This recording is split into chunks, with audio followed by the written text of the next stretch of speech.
algo que no hayan entendido, no duden en interrumpir y vamos a tratar de hacer esto un poco dialogado y que,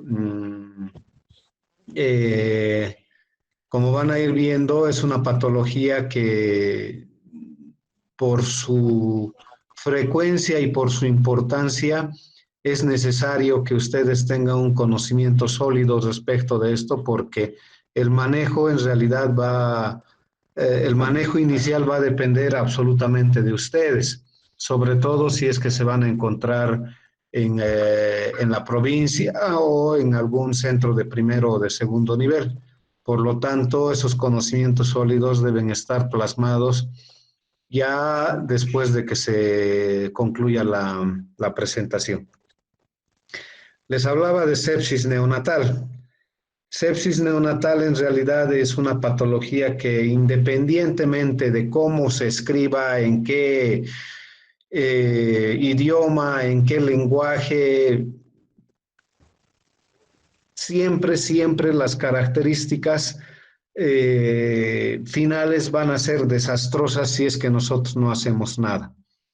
Por lo tanto, debemos tomar en cuenta la sepsis neonatal como una de las patologías en neonatología que revierte una importancia tan grande que los segundos, los minutos iniciales que van pasando sin que nosotros logremos hacer nada van a ser cruciales para el resultado final.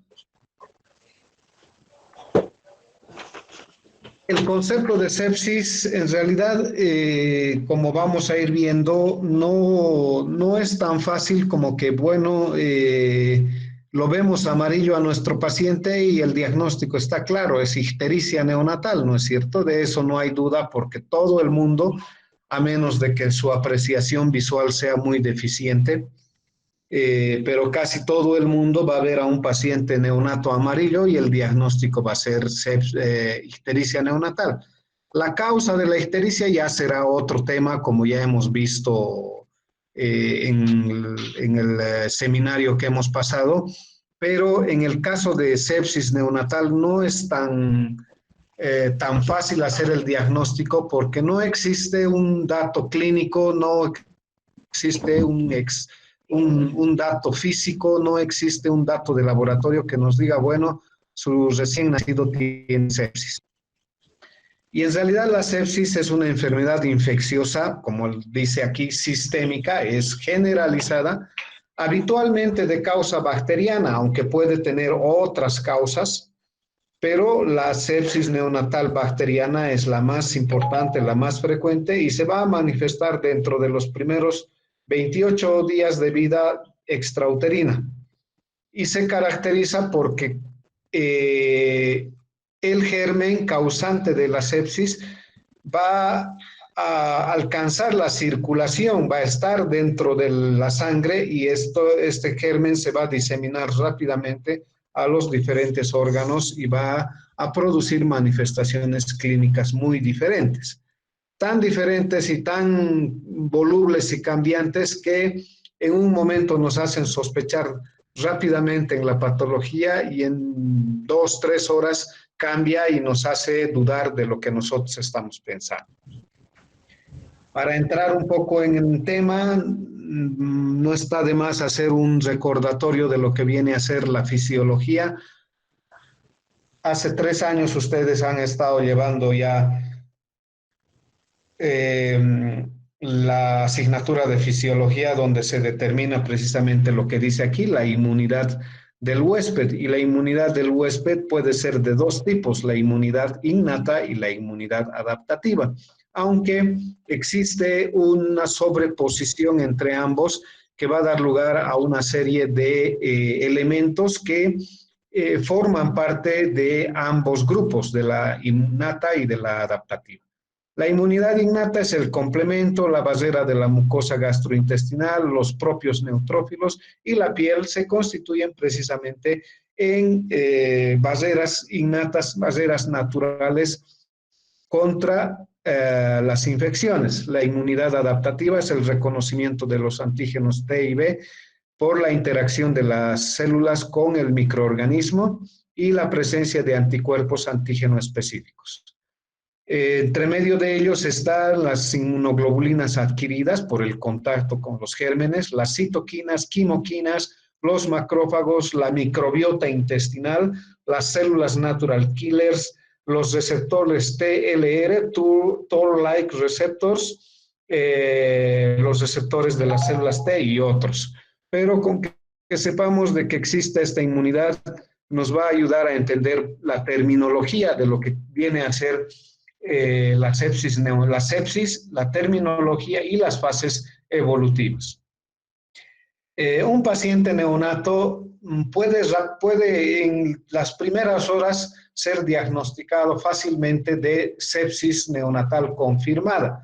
Sin embargo, no significa que haya debido pasar por una serie de fases evolutivas de inicio, y estas fases pueden durar horas, días, o ser fases evolutivas que duran segundos o minutos. Por lo tanto, no está de más conocer esto y tener en cuenta, porque no solo se aplica para la neonatología, también se aplica para pediatría y, ¿por qué no?, en muchos casos para los adultos. Me disculpan, es la secretaria administrativa del hospital. Un minutito. Sí, hola. ¿Cómo está, licenciada?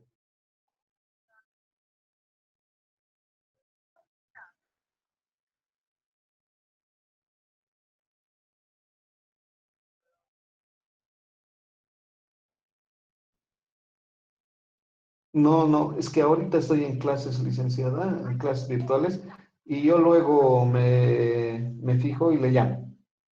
¿Ya? Está bien. Bueno, disculpen, chicos. Les decía, las fases evolutivas por las que pasa tanto clínica como laboratorialmente el neonato van a ser las siguientes. Este término o esta terminología de respuesta inflamatoria sistémica o síndrome de respuesta inflamatoria sistémica tienen que tomarlo muy en cuenta. Esto se aplica, como les decía, a niños y adultos.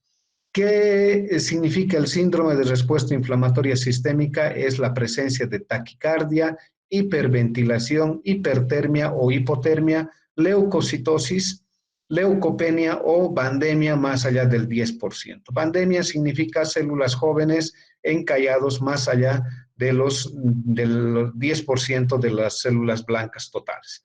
Cada una de estas definiciones las vamos a ir viendo más adelante. Después del síndrome de respuesta inflamatoria sistémica viene el término de sepsis probable, que traduce el concepto de evidencia clínica de infección más 2 o más características del síndrome de respuesta inflamatoria sistémica. Vale decir taquicardia, hipertermia, hipotermia, leucocitosis, bandemia o alguna de esas, 2 o más de esas. Luego viene el término de sepsis grave o sepsis grave, que es el síndrome de respuesta inflamatoria sistémica, pero ya unido a manifestaciones laboratoriales que ya son importantes y que su alteración nos va a traducir una alteración, valga la redundancia, a nivel celular. El lactato va a estar más de 1 milimol por litro, el bicarbonato menos de 16 miliequivalentes por litro, el pH puede ser normal o tener un pH ácido, hay oliguria, hay letargia, la presión arterial es normal, pero esta presión arterial cuando disminuye puede responder fácilmente a las cargas hídricas de 20 a 50 mililitros de soluciones por kilo. Finalmente está lo que se conoce como el choque séptico, que es la sepsis grave más hipotensión arterial, presión arterial baja, el lactato más allá de 3 milimoles por litro, el bicarbonato con menos de 16 miliequivalentes por litro, el pH es claramente ácido, el llenado capilar o refilling capilar está más de 3 segundos, el pulso es filiforme precisamente por la hipotensión arterial que cursa el neonato, la piel es marmórea por una mala irrigación a nivel del territorio esplácnico, no hay respuesta a los líquidos, esa hipotensión arterial que nosotros vemos en el inicio no responde a la administración de líquidos como lo hacía en la sepsis grave. Y por lo tanto, para mantener una presión relativamente estable, es necesario el uso de vasoactivos o medicación que nos ayude a controlar y mejorar la presión arterial.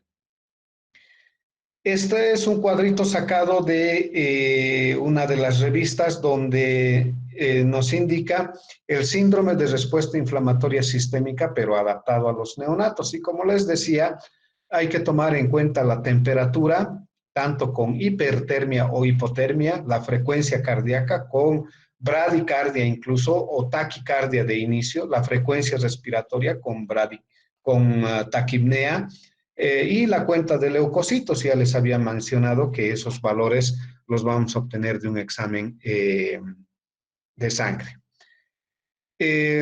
Más adelante está, creo, la referencia bibliográfica de lo que viene a ser esto, la definición del síndrome de respuesta inflamatoria sistémica en pacientes pediátricos y neonatos. La presencia de alguno de los hallazgos que están por debajo van a determinar la presencia de un síndrome de respuesta inflamatoria sistémica. Les decía, la temperatura con una temperatura central más allá de 38.5 o menos de 38.6, hipertermia o fiebre e hipotermia menos de 36 grados centígrados. La frecuencia cardíaca con taquicardia o bradicardia. Ustedes saben que el recién nacido tiene una amplia variedad en relación a la frecuencia cardíaca que tiene. Es normal encontrar a un recién nacido con frecuencia cardíaca que va de 120 a 140 latidos por minuto.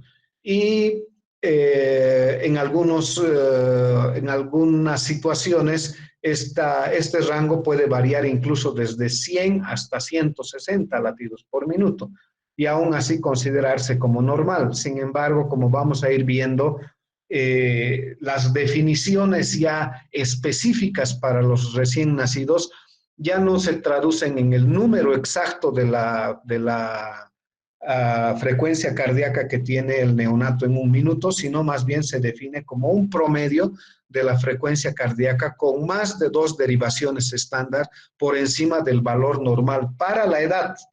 ¿Qué quiere decir? Que un recién nacido de 4, 5, 10, 15, 20 días va a tener una tabla específica de la frecuencia cardíaca normal y por lo tanto definiremos taquicardia cuando se encuentra por encima de 2 derivaciones estándar.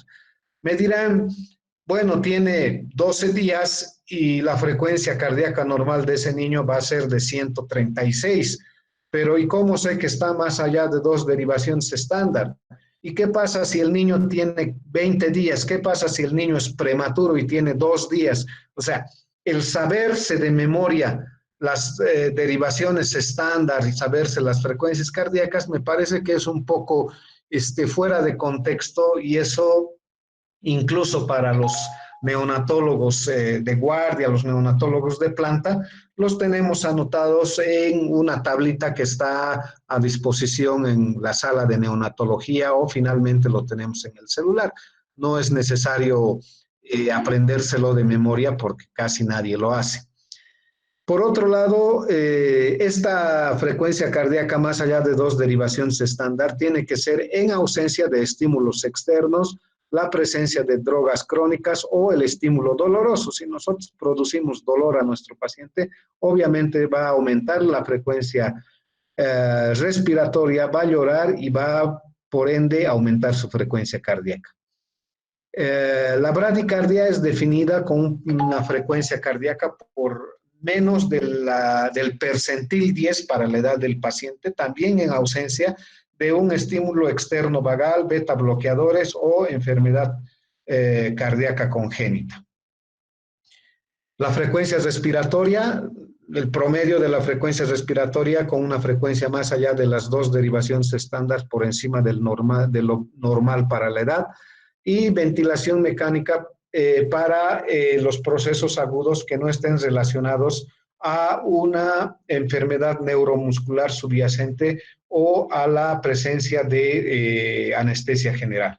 Aquí les digo, el recuento de leucocitos, los leucocitos elevados o disminuidos para la edad.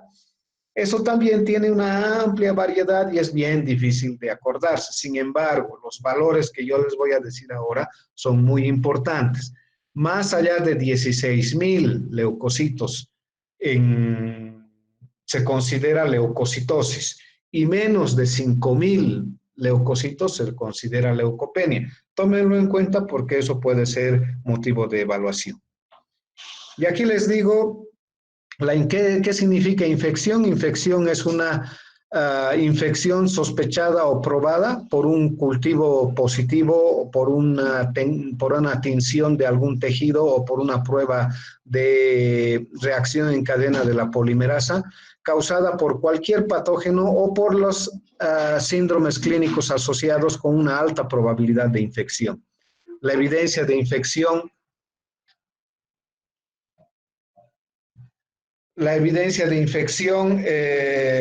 incluye hallazgos positivos en el examen clínico, como les decía, la piel marmórea, como les decía, puede ser la distensión abdominal, hallazgos imagenológicos, pruebas de laboratorio, como la presencia de células sanguíneas blancas, vísceras perforadas, una radiografía de tórax consistente en una neumonía, la púrpura o las petequias a nivel cutáneo o la púrpura fulminante que, si recuerdan, en una de las diapositivas que les había mostrado de enfermedad hemorrágica del recién nacido, aquel niño que se encontraba al lado del niño que tenía marcado el hígado con el marcador, ¿se acuerdan? La hepatomegalia que les mostraba, y al lado había otro niño que tenía púrpuras y petequias.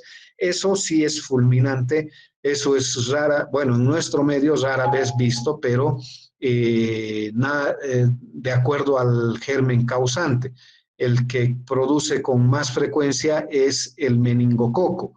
Afortunadamente, no sé por qué situación epidemiológica, Perú, Brasil, Argentina, Chile tienen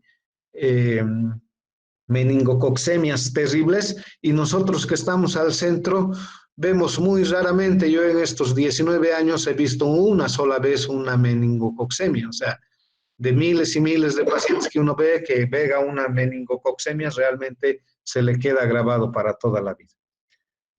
Los mismos conceptos de sepsis que ya les había mencionado. Pero aquí ya viene lo que sí está en relación a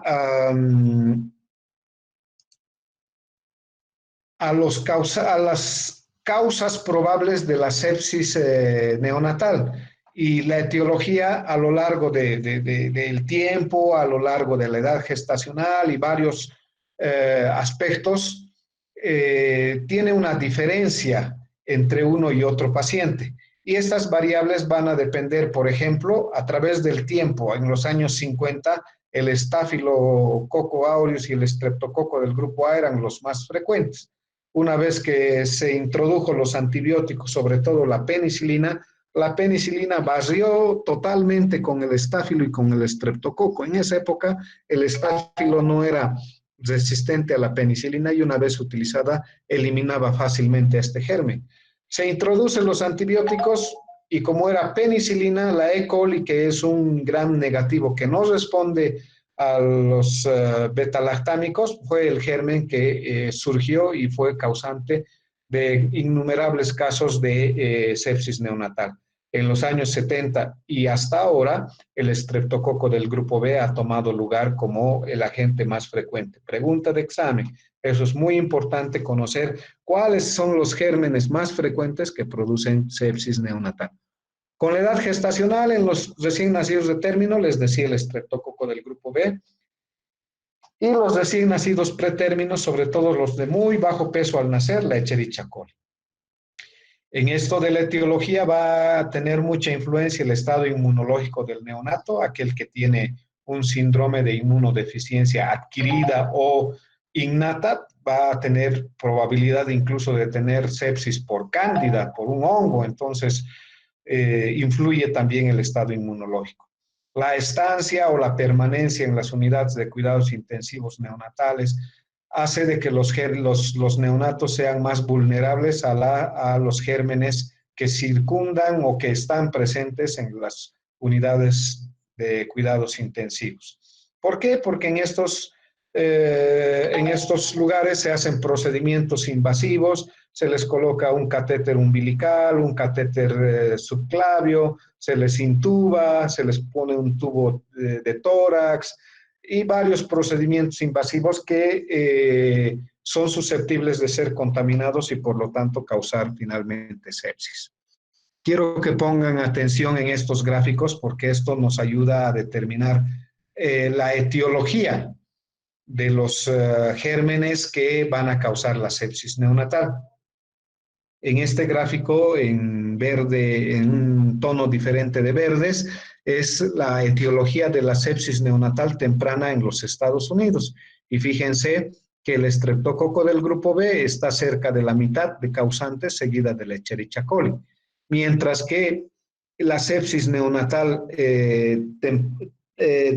temprana en los muy bajo peso al nacer, aquellos que tienen menos de 1000 gramos al nacer, es la Escherichia coli la causante de la sepsis neonatal. Fíjense, en país desarrollado, de término, estreptococo del grupo B, pretérmino, Escherichia coli. Ya en los países en desarrollo, vamos a tener un montón de gérmenes. Lamentablemente, ¿por qué? Porque las condiciones de vida, las condiciones de manejo intrahospitalario, las condiciones mismas en los hospitales, ustedes están siendo testigos que no tenemos un sistema de salud muy acorde a la situación que estamos viviendo ahora para una patología que es tan fácilmente diseminable. Lo mismo sucede con la sepsis neonatal. Y fíjense, el Staphylococcus aureus, la Klebsiella pneumonia, que es el germen más frecuente, y entre todos estos, el estreptococo del grupo B y la Escherichia coli también están presentes. Son gérmenes Gram positivos y Gram negativos los causantes. Los Gram negativos van a tener cerca, 35, 60, 70% de frecuencia. ¿Está bien sumado, no, jóvenes? 70%, ¿sí? ¿O no me escuchan? Sí, está bien, doctor. Está bien sumado. Está bien. No, no somos de la línea del Alvarito. Bien. No. Este es un cuadro de la clasificación de la sepsis neonatal. Esto es del 2013 de las clínicas pediátricas de Norteamérica. Tanto en relación a los organismos asociados con la sepsis neonatal temprana y la sepsis neonatal tardía. Si ustedes recuerdan la clase de enfermedad hemorrágica por deficiencia de vitamina K, también existe una clasificación en temprana, clásica y tardía. Aquí la única diferencia es la temprana, menos de los 7 días, y la tardía, más allá de los 7 días. Aunque alguna bibliografía indica que la temprana es hasta los 5 días y la tardía más allá de los 5 días, pero para términos prácticos, académicos y didácticos, quiero que ustedes aprendan que es temprana, menos de 7 días, y tardía más allá de los 7 días. También pregunta de examen. La sepsis neonatal temprana, el estreptococo del grupo B, Escherichia coli y Listeria monocytogenes. Acuérdense bien estos tres gérmenes, el estreptococo agalactiae o del grupo B, la Escherichia coli y el Listeria monocytogenes se van a repetir en la mayoría de las infecciones neonatales tempranas. Puede ser artritis séptica, puede ser meningitis, puede ser neumonía, puede ser sepsis neonatal. Los gérmenes involucrados van a ser estos tres. Por lo tanto, háganse de amigos de estos tres porque cuando les pregunten acá en la China, bueno, no tanto en la China porque ahí nos van a decir coronavirus, acá en México, en Chile o en cualquier otro lugar, esos son los gérmenes causantes de sepsis neonatal temprana. Otros gérmenes, el Streptococcus pyogenes, el grupo de los viridans, el Streptococcus pneumonia, que es muy raro, los enterococos cuando no tenemos mucho cuidado durante el parto, y el Haemophilus influenza no tipable, que ya acá prácticamente está desapareciendo. La sepsis neonatal tardía, el estreptococo coagulasa negativo, el estreptococo aureus, el estafilococo aureus, el enterococo, los gérmenes multidrogos resistentes, sobre todo los gram negativos, E. coli, Klebsiella, Pseudomonas, Enterobacter, Citrobacter, Serratia. ¿Alguien me podría decir por qué estos gérmenes se presentan en la tardía? Estos de acá, los que son gram negativos y resistentes a muchas drogas. Porque tienen que ver con el tiempo que permanecen en el hospital los bebés. Muy bien. Y si permanecen mucho tiempo en el hospital, no creo que estén pues en la sala de la nursery, o sea, donde están las enfermeras, donde están los recién nacidos sanos. Obviamente estos niños van a tener que estar en salas de terapia intensiva. Y precisamente son multidrogos resistentes. ¿Por qué? Porque en terapia intensiva se utiliza un montón de antibióticos y los gérmenes para poder sobrevivir echan mano de, no sé, pues,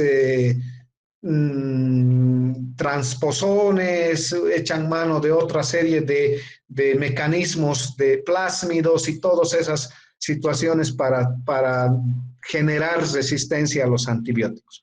Y finalmente, si les había comentado que la cándida también puede producir sepsis neonatal. Esta es la clasificación que les decía. Fíjense, no está tan difícil, es un cuadro bien bonito y chiquitito.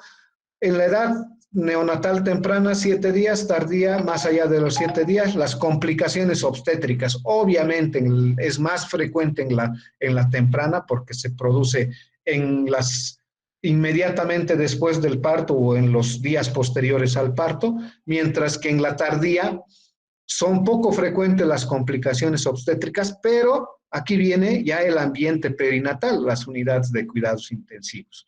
El microorganismo está presente en el tracto genital, el tracto anogenital de la madre está colonizado precisamente por esos 3 gérmenes que les había mencionado, estreptococo del grupo B, Escherichia coli y Listeria monocytogenes. Mientras que los microorganismos en la tardía vienen del ambiente perinatal, Klebsiella, Pseudomonas, Serratia, Proteus y los que hemos mencionado. La presentación clínica es fulminante en la neonatal temprana, se presentan casi todos con neumonía y mueren el 50% de los pacientes, mientras que en la tardía se presenta con meningitis y mueren cerca del 20%. Esto es de enfermedades del recién nacido, ABRI, enfermedades del recién nacido de alto riesgo del año pasado.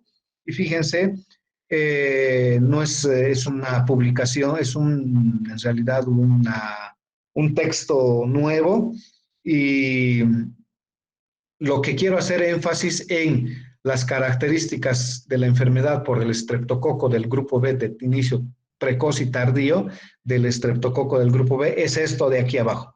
Efecto de la profilaxis antibiótica durante el parto recomendada por el CDC. ¿Qué significa eso? Que cerca del 85 o 90% de las mujeres que están en el momento de dar a luz, en el momento del parto, antes del parto, durante el parto y después del parto, si se les da profilaxis, reducen la incidencia de sepsis neonatal temprana porque es la vía más frecuente de contaminación. Todos ustedes ya están, bueno, esperemos de que todos vayan a por lo menos ver unos 500 partos en quinto año y en su internado para que determinen que la frecuencia con que se produce la probabilidad de contaminación por la madre, por las heces maternas, por diferentes aspectos, por no tener el material necesario y todo lo demás, hace de que el paciente se pueda contaminar con estreptococo del grupo B. Vamos a pasar a fisiopatología y aquí es interesante mucho de lo que hablamos en fisiología y en fisiopatología. Fíjense, esto es un neutrófilo aquí que está rodando, que ahí va a tener estos receptores que se llaman selectinas, ¿no? Y se va a producir primero la adhesión del neutrófilo hacia la pared del vaso, la diapédesis, que es el paso del intravascular al extracelular, ¿no es cierto? Luego va a migrar por los factores del complemento C3A y C5A y otras citoquinas como la histamina, las prostaglandinas y los leucotrienos, y finalmente van a llegar a al sitio activador, que son las bacterias, el tejido dañado o parte de las sustancias de las bacterias para que se produzca la fagocitosis y destrucción de esto. Eso es de inicio. Sin embargo, estas bacterias o sus productos se van a unir. Pareciera esto chino básico, pero una vez que ustedes logren comprender la fisiopatología de lo que viene a ser la sepsis neonatal, estén seguros de que todo lo que vamos a nosotros a hablar va a tener un fundamento fisiopatológico que nos va a ayudar a entender. Estas bacterias o sus productos van a, sobre todo el lipopolisacárido, que es este lipopolisacárido, se va a unir a una proteína fijadora del lipopolisacárido y los dos van a formar un complejo que se llama complejo lipopolisacárido, proteína fijadora del lipopolisacárido. Se va a unir al macrófago a través del receptor CD14. La unión de este CD14 va a producir una liberación de citoquinas antiinflamatorias y citoquinas proinflamatorias. La primera citoquina proinflamatoria que se libera, y pregunta de examen, es el factor de necrosis del tumor alfa. Este factor de necrosis del tumor alfa va a actuar sobre el mismo macrófago para que vaya a producir más factor de necrosis del tumor alfa. Eso se denomina un fenómeno autócrino. Pero también va a actuar sobre otras células, puede ser por este neutrófilo, puede ser por esta célula dendrítica, para que produzca más factor de necrosis del tumor alfa. Y eso se denomina un fenómeno parácrino, porque está alrededor. Este factor de necrosis del tumor alfa va a viajar por la sangre y va a activar a neutrófilos que se encuentran muy lejos del sitio original de la infección, y eso es un fenómeno endocrino. Entonces, estos fenómenos autócrino, parácrino y endocrino van a liberar gran cantidad de factor de necrosis del tumor. Si bien nosotros podemos tener la concepción de que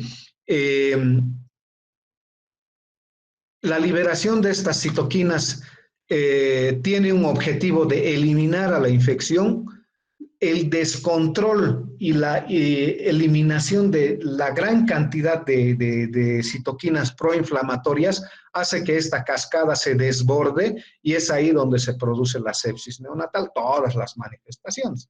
La interleucina 1 beta, que es la segunda en liberarse, que también es proinflamatoria y que es la que va a producir la fiebre, que es la que va a producir el malestar general, es la que va a producir la caquexia, desgano, inapetencia y todo lo demás.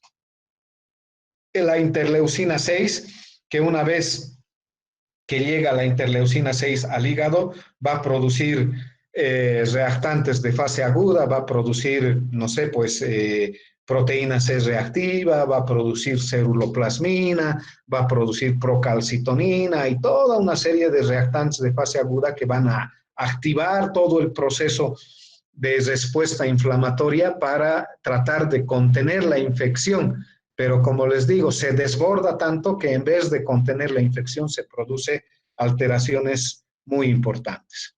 Hay otras células antiinflamatorias como el interleucina 4, la interleucina 10, que de inicio en condiciones normales, bueno, no tan normales, en condiciones en las que la infección no es tan severa, existe un equilibrio entre la producción de antiinflamatorios y proinflamatorios. Habitualmente los proinflamatorios van a dominar ligeramente cuando se trata de una infección autolimitada, pero cuando la infección es sobrepasada, los proinflamatorios van a liberarse tanto que van a producir todas las manifestaciones. Liberan elastasas, radicales libres de oxígeno, que van a producir muerte celular, moléculas de adhesión, esas selectinas que habíamos mencionado antes, para que los neutrófilos vayan y salgan del intravascular y vayan al extracelular, el factor activador de plaquetas, que hace que las plaquetas se aglutinen y todo lo demás, y que todo esto va a tener un resultado final a nivel tanto clínico como a nivel laboratorial. Clínico, por ejemplo, la interleucina 1 beta va a producir fiebre. Entonces, el paciente, el neonato, va a tener fiebre. El factor activador de plaquetas va a aglutinar tal cantidad de plaquetas que las plaquetas en el intravascular van a bajar, y eso se llama plaquetopenia o trombocitopenia. Y eso es un signo de mal pronóstico. ¿Por qué? Porque ya se ha activado tal cantidad estos proinflamatorios que están consumiendo las plaquetas, y eso nos debe alertar a todos nosotros. Vamos a pasar a lo que son los factores predisponentes para lo que es la sepsis neonatal. De entre ellos, los más importantes son la prematurez y el bajo peso al nacer. La ruptura prematura de membrana, sobre todo si tiene más de 16 horas. No está escrito aquí, pero yo les voy a preguntar cuánto tiempo debe ser la ruptura prematura de membranas. Una madre embarazada que rompe la bolsa a las 6 de la tarde y tiene su bebé a las 12 de la noche, es muy poco probable de que tenga infección. Pero si rompe la bolsa a las 6 de la mañana y nace su bebé 2 días después, lo más probable es que tenga sepsis neonatal. Y a propósito, entre comillas, y como anécdota, la ruptura prematura de membranas de 2 días, de 1 día y medio, de 26 horas, de 36 horas, se da más en estudiantes de la universidad y en estudiantes de la universidad del área de salud, odontólogos, médicos, enfermeras. Cuando trabajaba en el seguro, llegaban las estudiantes y decían, se ha roto la bolsa. ¿Cuándo? Ayer en la mañana, y son las 2 de la tarde, 3 de la tarde, imagínense. Y les preguntábamos, ¿y por qué estás viniendo recién? Porque pensé que era normal. Entonces, en casa de herrero, cuchillo de palo, dicen, ¿no es cierto? Pero bueno, cerramos paréntesis.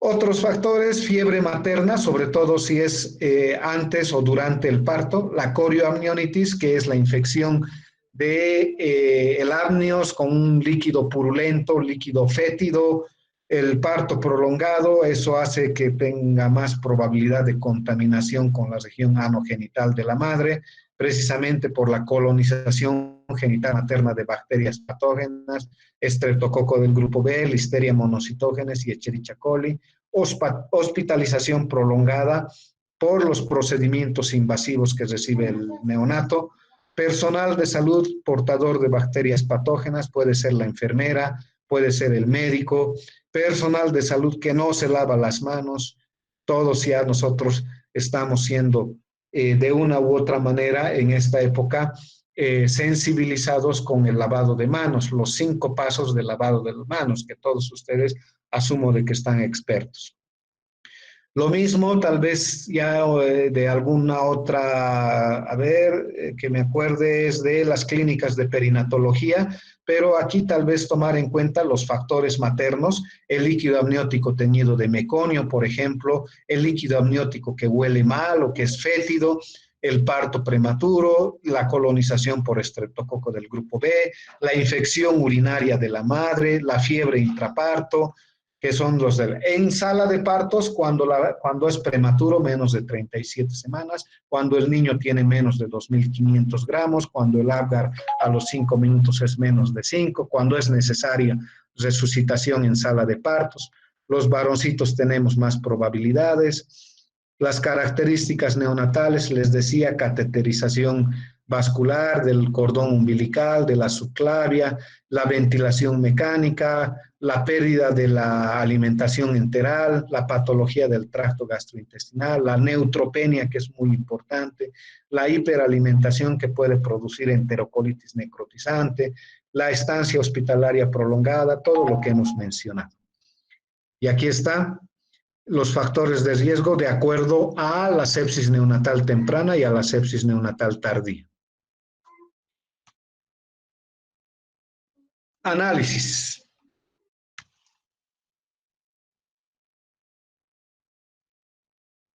Esto es bien interesante. A ver, en neonatología cualquier cosa es signo de cualquier cosa. Esto es sacado de los secretos de medicina fetal, es muy interesante, me parece, como les decía al principio, no podemos decir esto es igual a sepsis. Y les voy a dejar 30 segundos para que analicen esto y me digan qué interpretan de esta imagen.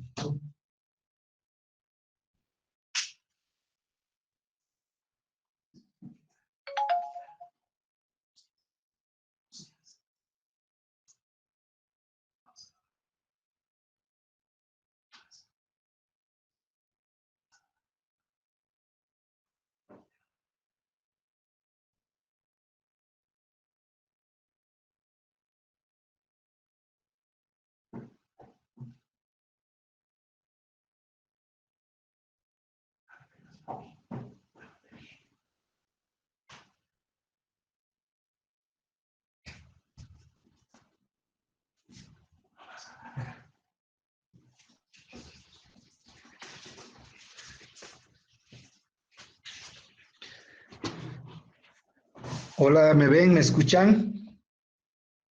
Sí, doctor. A ver, alguien que se le ocurra algo respecto de esta imagen.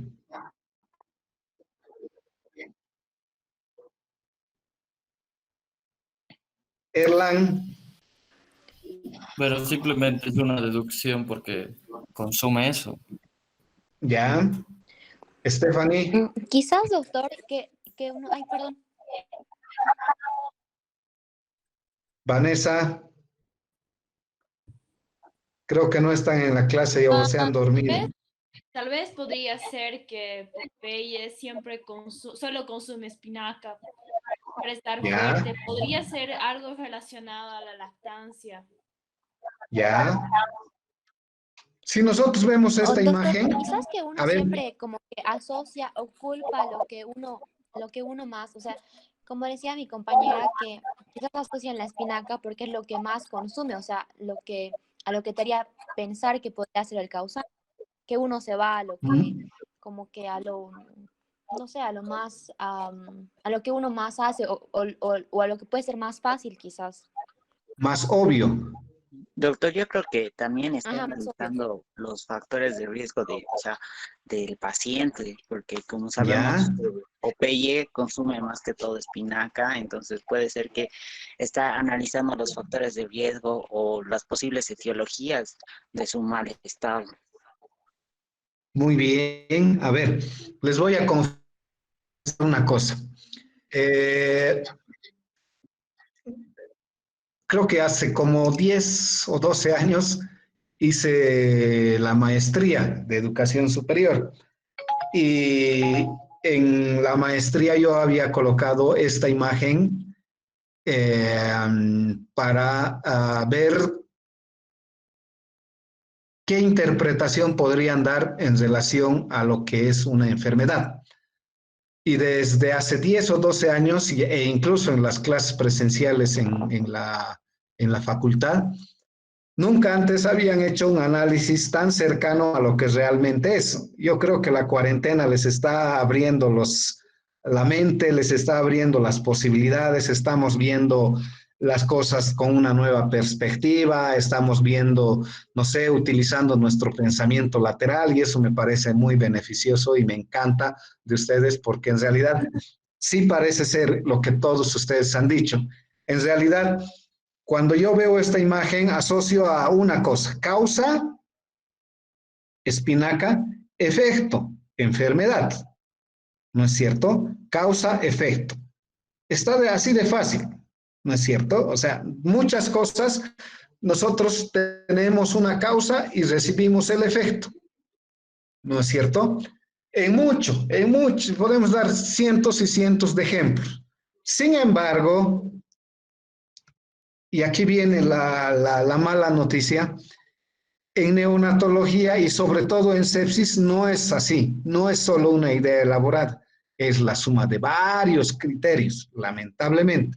Pero el análisis que hacen de espinaca y Popeye les va a ir bien para todo. A ver, cuerpos de Negri, diagnóstico. ¿Quién me dice? Rabia.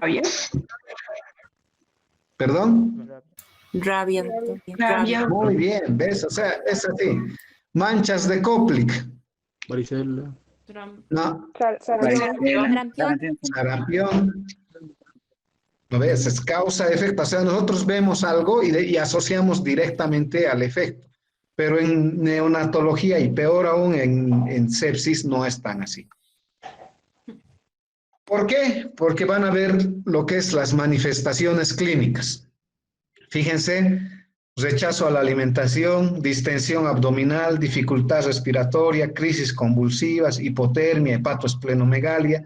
Ninguno de estos tiene una asociación directa. Rechaza el alimento porque está hartado. Se distiende el abdomen porque tiene gases.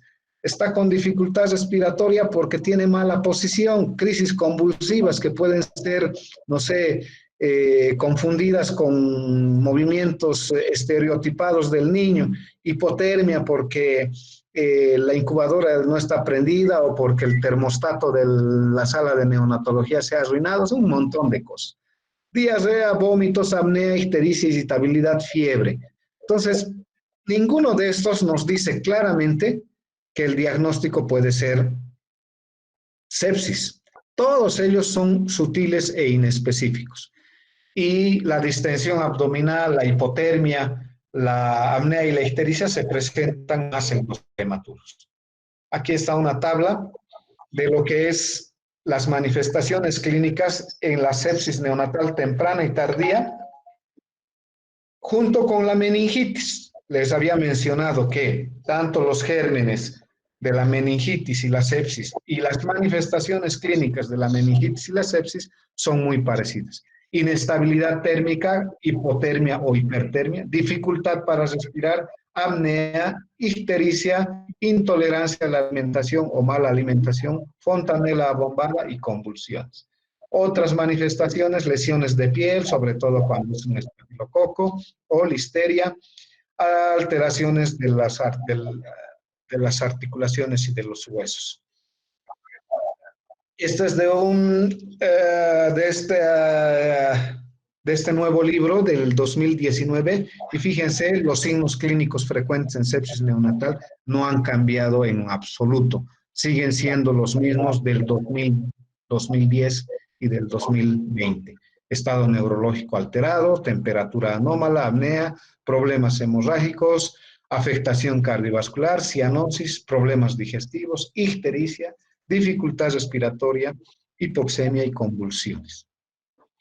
¿Cómo vamos a investigar o manejar a nuestro paciente con exámenes de laboratorio?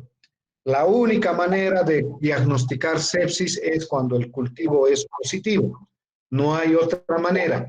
El cultivo nos dice Escherichia coli, ha crecido un gram negativo, que es una Escherichia coli, en nuestra muestra de sangre, perfecto. Ese es el diagnóstico. Sin embargo, existen los criterios de Frommel y Todd en los que podemos evitar la posibilidad de contaminación. Por decirles, el interno tomó el cultivo de sangre y ha contaminado con algún fómite, con sus manos, con su anillo, con su reloj o con cualquier otro instrumento. Pero estos criterios de Frommel y Todd disminuyen la probabilidad de que esto se trate de una contaminación. Cuando se aísla la misma bacteria en dos o más hemocultivos de venopunción diferentes, es positivo.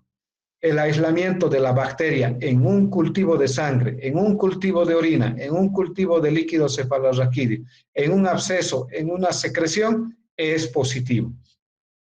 Y también cuando el cultivo de sangre es positivo y además tenemos evidencia clínica de infección. Tiene fiebre, tiene taquicardia, tiene taquipnea, tiene alteraciones cutáneas y además de eso le damos el tratamiento con antibióticos de amplio espectro y 1, 2 o 3 días después hay respuesta clínica al tratamiento. Por lo tanto, sí se trata de una sepsis.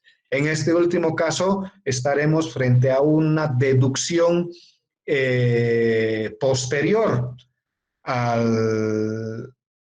la presentación de síntomas, ¿no es cierto? Porque ya le hemos dado 3 días de antibióticos y está mejorando.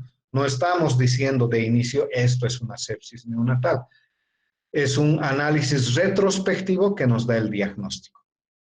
Sin embargo, lo que dice aquí de no olvidar que un hemocultivo negativo no descarta el diagnóstico. ¿Qué quiere decir? Nuestro paciente tiene fiebre, tiene taquicardia, tiene púrpura, tiene 10.000 blancos o 12.000 blancos.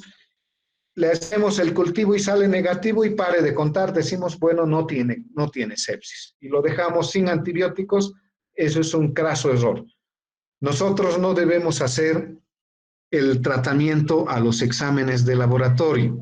Nosotros debemos hacer el tratamiento a nuestro paciente. ¿Mediante qué? Mediante el juicio clínico, el análisis clínico, nuestro criterio, para decir, bueno, ya más allá, cuando ustedes sean especialistas y súper especialistas, el famoso incaso que llamamos, ¿no? O sea, yo lo veo mal a este niño, no sé, medio que no es igual como los otros niños que los veo, por lo tanto debe tener algo, eso es muy importante, eso nos da la experiencia. En el examen de sangre que tenemos, leucocitosis más de 16.000, neutrofilia más del 80% de neutrófilos, vandemia más del 10%, granulaciones tóxicas en el extendido periférico, leucopenia menos de 5.000, neutropenia menos de 10.000, plaquetopenia menos de 100.000 y las vacuolizaciones también en el extendido periférico. El índice séptico es el índice de Monroe, que es cuando se toman todos los pacientes, los leucocitos inmaduros sobre los leucocitos totales. Cuando es más de 0.2 hay alta sospecha de que sea sepsis. La velocidad de sedimentación globular que mide el fibrinógeno es muy importante. La proteína C reactiva, las proteínas de fase aguda, la ceruloplasmina, la proteína transportadora del retinol, la procalcitonina y todas ellas constituyen estas proteínas de fase aguda y nos van a ayudar en el diagnóstico. Nos ayudan, pero no nos dan. De todos ellos, quizás la proteína C reactiva es la más importante, la más interesante, la más que tenemos a mano, pedimos nosotros en cualquier laboratorio y nos las van a dar. ¿Qué hacemos con la utilidad de la proteína C reactiva? Quiero que vean estos flujogramas o un árbol de decisiones para la sepsis neonatal temprana. Si nuestro paciente tiene signos clínicos de infección o factores de riesgo, siempre se tiene que tomar proteína C reactiva, hemograma, hemocultivo y se debe iniciar tratamiento con antibióticos. Se puede considerar realizar una punción lumbar. El 30% de los pacientes, ojo, el 30% de los pacientes con sepsis neonatal confirmada tienen meningitis. Por lo tanto, si confirmamos a un paciente que tiene sepsis, es obligatorio realizarle punción lumbar. ¿Por qué?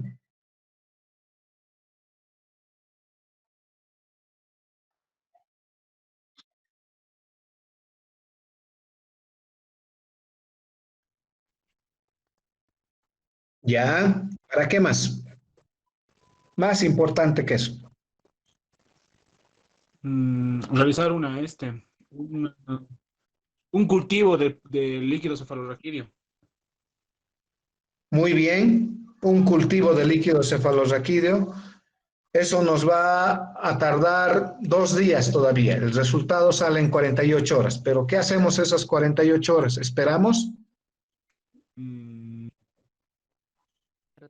Medidas de soporte, doctor.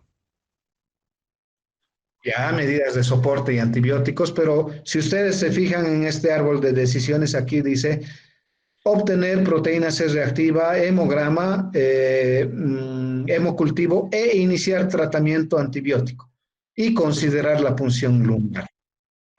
Ya le estamos dando antibióticos, pero ¿cuál la diferencia cuando nosotros tomamos la punción lumbar y sospechamos de que tenga meningitis?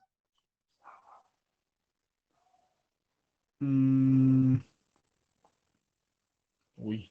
La-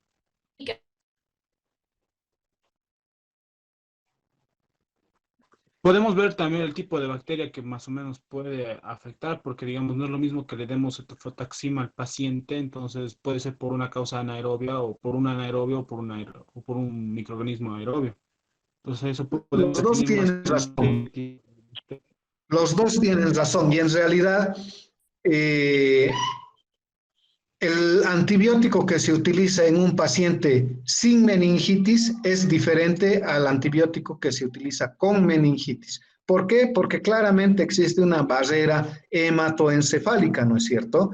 Y hay antibióticos que atraviesan fácilmente la barrera hematoencefálica y otros no. Por ejemplo, le damos gentamicina, que es el tratamiento para la sepsis neonatal, pero la gentamicina no atraviesa la barrera hematoencefálica. Por lo tanto, se tendrá que cambiar a otro que sí atraviesa. La cefotaxima atraviesa muy bien la barrera hematoencefálica, pero si le damos ceftriaxone, que también es una cefalosporina de tercera generación, su biodisponibilidad a nivel del líquido cefalorraquídeo es mucho mayor. Y además, las dosis de los medicamentos cambian. Si nosotros tenemos una sepsis por un estreptococo del grupo B y le damos penicilina a, no sé, 100.000 unidades por kilo, perfecto. Eso va a ser suficiente para la sepsis por estreptococo del grupo B. Pero si además tenemos meningitis por estreptococo del grupo B, 100.000 van a ser muy poco. Tendremos que darle 400.000, 500.000 o 1.000.000 de unidades por kilo. Entonces, esa es la importancia de que cuando nosotros sospechemos a un recién nacido con sepsis y además tenga manifestaciones neurológicas, es obligatorio hacerle una punción lumbar para cambiar nuestra medida, para cambiar nuestros antibióticos y para tener más de cerca nuestro control a nuestro paciente. Continuamos. Si la proteína C reactiva que tenemos de 10 miligramos, se debe continuar con los antibióticos porque hay un claro proceso inflamatorio. Se mantiene por 7 días, luego de los 7 días se realiza una nueva proteína C reactiva. Si está menos de 10, se suspenden los antibióticos. Si la proteína C reactiva está más de 10, se debe reevaluar porque aparentemente no estamos haciendo un buen tratamiento. ¿Cómo se reevalúa? Realizando un nuevo cultivo de sangre, un nuevo hemograma, ahora sí hacemos una punción lumbar y estamos obligados a cambiar los antibióticos. Esto es de la sepsis neonatal tardía, que viene a ser una primera fase de la misma manera que la temprana. En lo que sí difiere es el inicio de los antibióticos. Es obligatorio el hecho de reevaluar a nuestro paciente para considerar el cambio de antibióticos cuando se sospecha de la función de que el líquido cefalorraquídeo sea positivo. ¿Por qué se utiliza la proteína C reactiva? Fíjense, aquí hay varios, la aptoglobina, el fibrinógeno, transferrina, la albúmina o prealbúmina y el amiloide sérico. Pero la proteína C reactiva, apenas empieza el proceso inflamatorio, sube bastante y se mantiene un cierto tiempo y luego baja también rápidamente. Entonces, de ahí que en las primeras etapas es muy importante realizar la proteína C reactiva. El tratamiento, ¿cómo se hace el tratamiento? Nosotros vamos a ver de que el tratamiento depende mucho del diagnóstico precoz. No nos va a servir darle meropenema a nuestro paciente a los 10 días de haber iniciado las manifestaciones, porque antes de eso o se muere o ya tiene complicaciones serias. Por lo tanto, nuestro diagnóstico, nuestra sospecha clínica es más importante. El tratamiento que debemos hacer es integral con un requerimiento de líquidos apropiado, calorías y nutrientes de acuerdo al peso y a la edad gestacional del neonato, la optimización de los aportes tanto de oxígeno como de calorías, el control de la infección con antibióticos y hay algunos avances en inmunoterapia.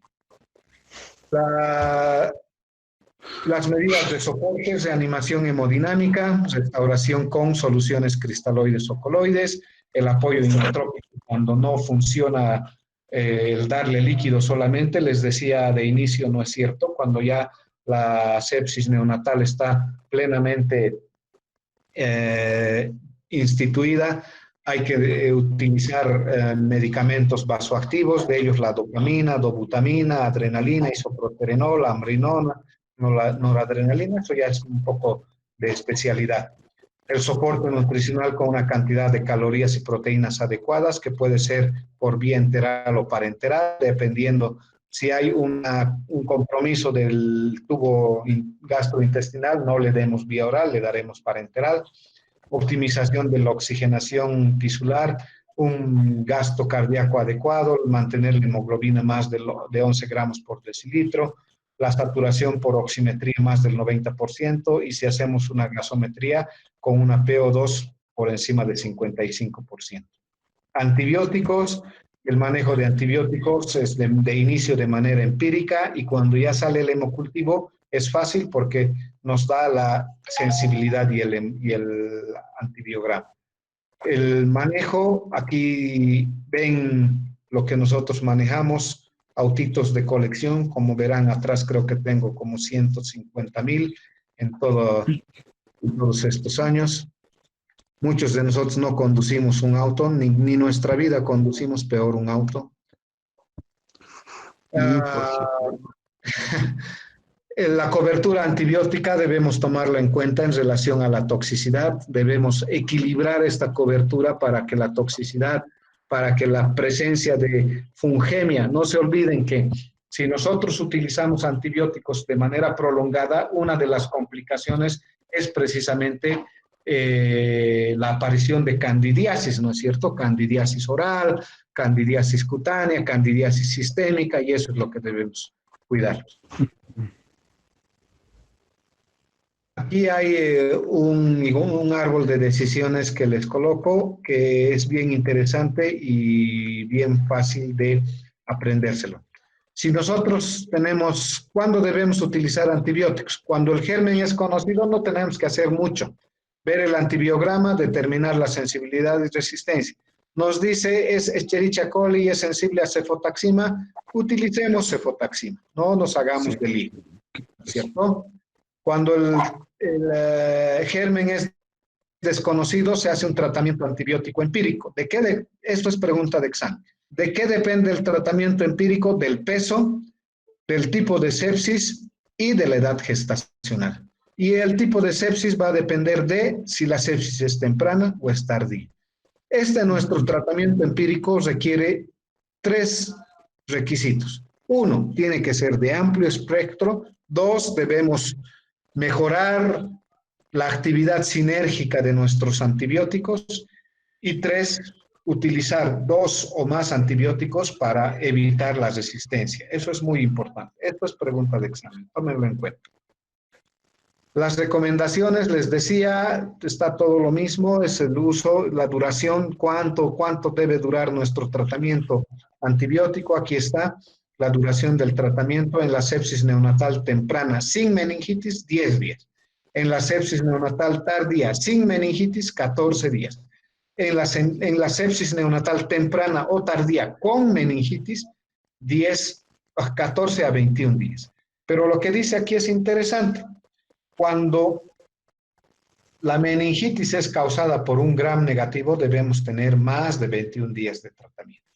Esto es sacada de las clínicas pediátricas de Norteamérica de hace menos de 10 años y eso no ha cambiado todavía. Importante, hay que ser cautos en la indicación de antibióticos desde el nacimiento. No es nomás nace, le da fiebre, antibiótico. No es tan así. Hay que analizar, hay que pensar, hay que dilucidar, hay que tener todos los datos para darle antibióticos a nuestro paciente. ¿Por qué? Porque si utilizamos de manera indiscriminada nuestros antibióticos, vamos a generar gérmenes multiresistentes. Importante, el cuadro clínico de la sepsis es inespecífico, pero sigue siendo el punto de partida para la sospecha. La clínica sigue siendo el punto de partida para la sospecha. El mejor método de diagnóstico auxiliar es la proteína C reactiva. La corrección de los trastornos asociados, líquidos, calorías, temperatura y otras, nos ayudan en el pronóstico. Si le damos el mejor antibiótico y no cuidamos todo lo demás, igual se nos va a morir nuestro paciente. En sepsis, como dice aquí, fíjense, en esta enfermedad la ciencia médica ha logrado un notable adelanto. El paciente antes se moría indefectiblemente a los 40 días. Hoy se muere en tan solo 3 días.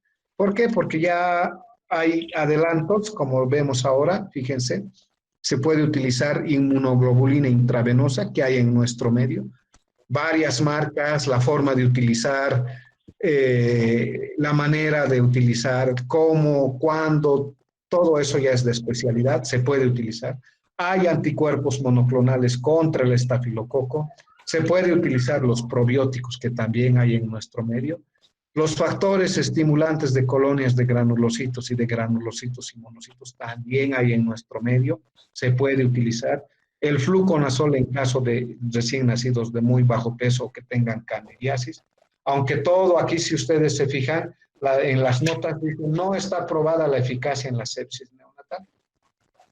Pero muchos de estos estudios ya han tenido cortes muy importantes y ya se están sacando nuevas directrices para el manejo de la sepsis neonatal. Como verán, en neonatología todos podemos hacer el trabajo. Estén seguros de que cualquier persona puede hacer el trabajo, como lo ven en esta imagen. Cualquier persona puede hacer el trabajo, de eso no tengan duda. ¿Cómo lo hacen? Esa es la diferencia, ¿no es cierto? Entonces, si tienen alguna pregunta, algo que quieran comentar.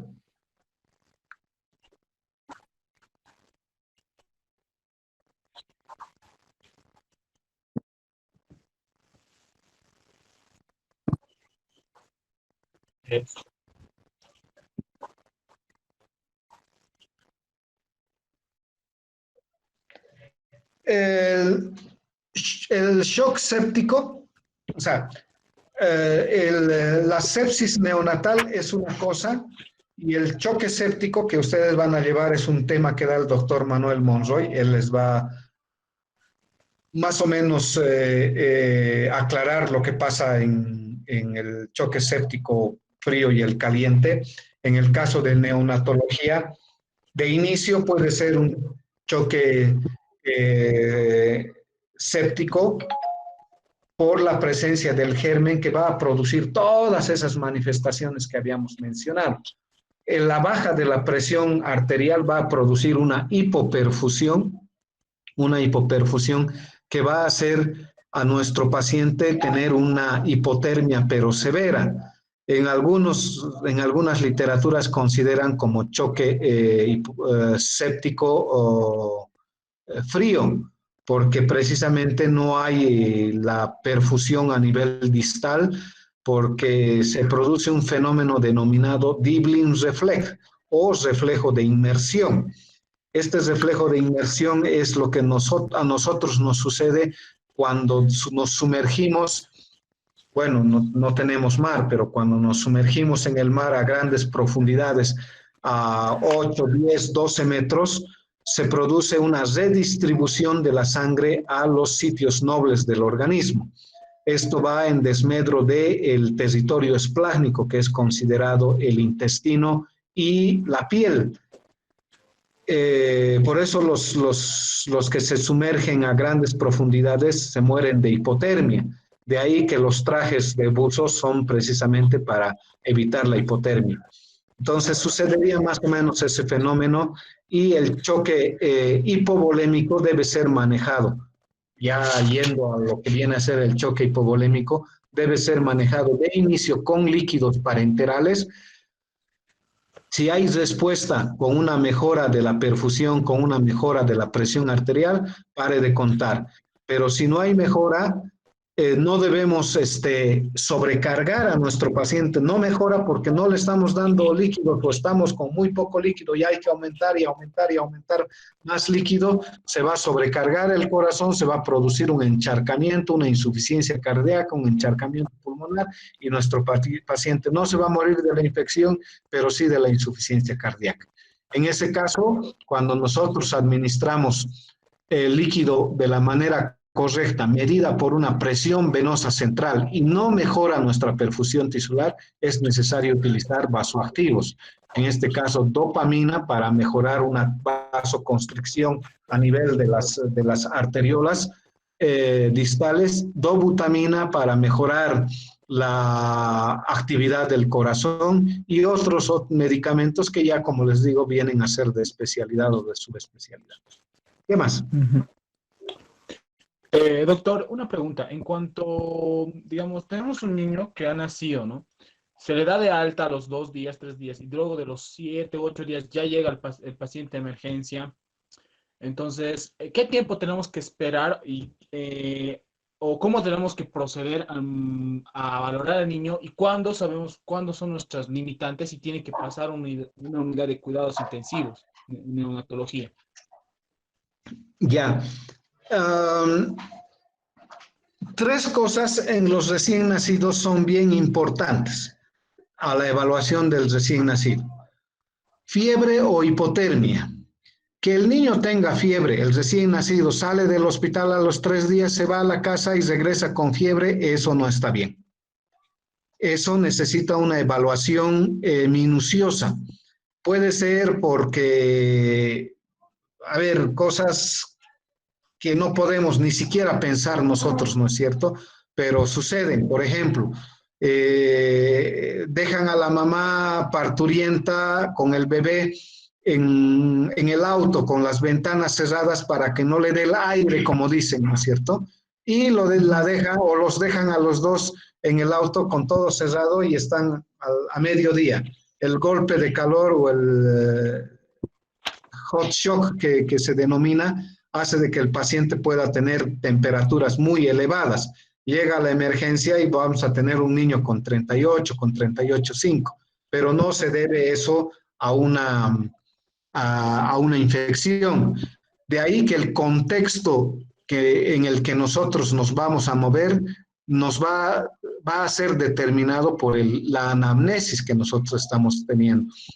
Si nosotros preguntamos a la mamá del paciente, ¿qué es lo que ha pasado? ¿Desde cuándo tiene fiebre? Desde hace 3 días. Fiebre, mal pronóstico, hay algo malo. ¿Está comiendo? ¿Toma leche de pecho? No, no toma pecho. Otra cosa que es de mal pronóstico, no de mal pronóstico, sino que nos debe alertar a nosotros para decir de que algo está pasando. Distensión abdominal, se ha distendido el abdomen, ustedes ven la distensión abdominal, eso es evidenciable, eso es una cosa objetiva, la fiebre es objetiva, la distensión abdominal es objetiva, pero ya la alimentación podría ser subjetiva porque tendrían que estar 3 horas controlando a su paciente para ver si toma o no toma leche, ¿no es cierto? Pero bueno, tienen que creer a la mamá. Entonces, ese contexto nos hace a nosotros determinar de que nuestro niño que estaba en el hospital, ha nacido, se ha ido a la casa, regresa por un problema, debemos preguntar esas 3 cosas para más o menos tener un panorama un poco más claro respecto de si puede ser un proceso infeccioso o no. Luego de eso, las cosas objetivas que ustedes tienen que ver es la movilidad que tiene el recién nacido. Si el recién nacido está pálido o marmóreo, si el recién nacido no se mueve, si el recién nacido no tiene ninguna respuesta a los estímulos externos, paren las orejas. Eso está sucediendo algo. Lo más probable es que se haya infectado, lo más probable es que tenga alguna alteración, no sé, metabólica con una hipoglicemia o una deshidratación o algo. Vean siempre la fontanela, cuando la fontanela está bombada, pregunten sobre convulsiones, pregunten sobre el estado de alerta del paciente, el estado de conciencia de nuestro paciente. ¿Toma pecho? No, no toma. ¿Por qué? Porque está dormido todo el día. Pero puede ser que está dormido todo el día porque no toma pecho y eso entra en un círculo vicioso. No toma pecho, entra en hipoglicemia y finalmente nuestro paciente va a estar hipoactivo, hiporrefléctico y con todas esas. No hay un dato que yo te pueda decir, bueno, encuentras esto, es igual a sepsis. No, todo paciente va sumando una y otra cosa. Pero si sospechas de sepsis, es como que tienes que seguir buscando más datos anamnésicos, más datos clínicos y obviamente apoyarte en datos de laboratorio. ¿Qué más? Ya. En cuanto a las pruebas de inflamación, a los reactantes de fase aguda, estaba diciendo de que existe la procalcitonina y la proteína C reactiva, ¿no? A lo que tengo entendido, la proteína C reactiva es, si bien indica no indica un proceso inflamatorio, no indica un proceso infeccioso en sí, y la procalcitonina, si bien aparece precozmente, también no es muy específica. En este caso, ¿cómo nos valdríamos? ¿Cuál sería nuestro primer laboratorio en el laboratorio que pedíamos primeramente? ¿Los dos conjuntos o solo la proteína C reactiva? Buena pregunta. El análisis de enfoque de laboratorio que debemos hacer es el siguiente. Si nuestro paciente llega y estamos con, tienes 8 días. 8 días, ha estado 2 días en el hospital y luego se ha ido a la casa, llega a nuestra emergencia y nosotros lo vemos con datos de un proceso inflamatorio infeccioso. ¿Qué debemos pedir? Debemos pedir el hemograma. El hemograma nos ayuda de manera bastante para determinar si hay o no hay infección. Si pedimos proteína C reactiva y está elevada, sí es un proceso inflamatorio inespecífico. Nos dice que algo está mal, pero no nos dice dónde. Lo mismo sucede en la procalcitonina. Está elevado y nos dice, hay un proceso inflamatorio, pero no nos dice que es en sangre, que es en cerebro, que es en pulmón, que es en cualquier. No, es inespecífico. Desde hace mucho tiempo se le ha asignado valores para determinar que el proceso inflamatorio sea causado por una infección bacteriana o sea causado por una infección viral. Cuando tiene más de 10 miligramos por decilitro, lo más probable es que se trate de una infección bacteriana. Si tiene menos de 10 miligramos por decilitro, probablemente sea viral. Lo mismo sucede con la procalcitonina, pero debemos utilizar todos los exámenes de laboratorio disponibles más los hallazgos clínicos. Si nuestro paciente tiene 21,000 blancos, tiene 36 de proteína C reactiva, tiene 8 de procalcitonina, la eritrosedimentación está en la primera hora en 44. ¿Creen que ese paciente tiene un problema inflamatorio infeccioso? No, no mucho. 21,000 blancos no. Bueno, 36 de proteína C reactiva, sí, lo más probable es que sí. Claro, tiene un proceso infeccioso, no sabemos dónde. Ahí ¿qué tendremos que hacer? Una radiografía de tórax para ver si no es una neumonía, tendremos que hacer una radiografía de huesos para ver que no sea una osteomielitis, tendremos que hacer una punción lumbar para ver que no sea meningitis, tendremos que hacer un hemocultivo para ver que no sea sepsis, tendremos que hacer un hisopado faríngeo para ver que no tenga algún germen, tendremos que utilizar un hisopado de lesiones cutáneas para ver que no sea el estafilococo aureus el causante. Dependiendo de nuestro niño, tenemos que hacer todo lo que nosotros podemos hacer. Estamos en un primer nivel, ¿le van a poder hacer un hemocultivo? No, no se le puede hacer un hemocultivo, no tienen los recursos necesarios, ¿no es cierto? Ahí tendrán que, bueno, hay sospecha de que este paciente tenga sepsis, por lo tanto, mando a mi paciente a un segundo nivel. En el segundo nivel, bueno, le harán un hemograma, le harán un cultivo de sangre, tal vez una proteína C reactiva, pero procalcitonina no le podrán hacer porque no existen los segundos niveles. Entonces, ya tendrán los resultados nos dirán, bueno, tengo una sospecha grande de infección, pero no lo voy a poder manejar aquí porque necesito presión venosa central. Quizás se complique con pulmón y necesite ventilación mecánica. Entonces, ¿qué hago? Coloco vía venosa periférica, administro ampicilina, administro gentamicina y refiero a mi paciente, indicando de que se ha administrado tal medicamento a tal hora, en tal dosis, y se le manda con todas esas indicaciones para que cuando reciban ya digan, bueno, se ha hecho esto y continuamos realizando lo que nos corresponde hacer. ¿Qué más? Doctor, Sí. ¿el tratamiento es estrictamente los 10, 14 o 21 días de acuerdo a la forma clínica que se presenta o se puede retirar el tratamiento antes de lo acordado, basándose en laboratorios, por ejemplo, la proteína C reactiva y cada cuánto se puede pedir este laboratorio? Otra buena pregunta. En realidad, la proteína C reactiva, más que para el diagnóstico, sirve para el seguimiento de lo que está pasando con nuestro paciente. Cuando los valores de proteína C reactiva están persistentemente elevados pese al tratamiento, nosotros debemos continuar con el tratamiento o reevaluar para cambiar el tipo de antibiótico que estamos utilizando. El manejo, todas las guías de manejo de sepsis neonatal o de sospecha de sepsis neonatal indican tiene contexto de un paciente con manifestaciones clínicas de una infección. Se toma hemograma, se toma hemocultivo y se toma proteína C reactiva. Se inicia antibióticos. Se reevalúa 48 horas después. El cultivo es negativo. La proteína C reactiva es normal. Las manifestaciones clínicas de nuestro paciente están mejores. Se puede suspender el antibiótico. Suspenden. Perfecto. ¿Quién suspende?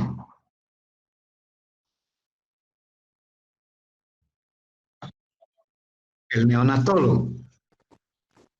Yo les voy a comentar una anécdota porque en 19 años, cuando ustedes tengan 19 años de ejercicio profesional, van a tener anécdotas una y mil.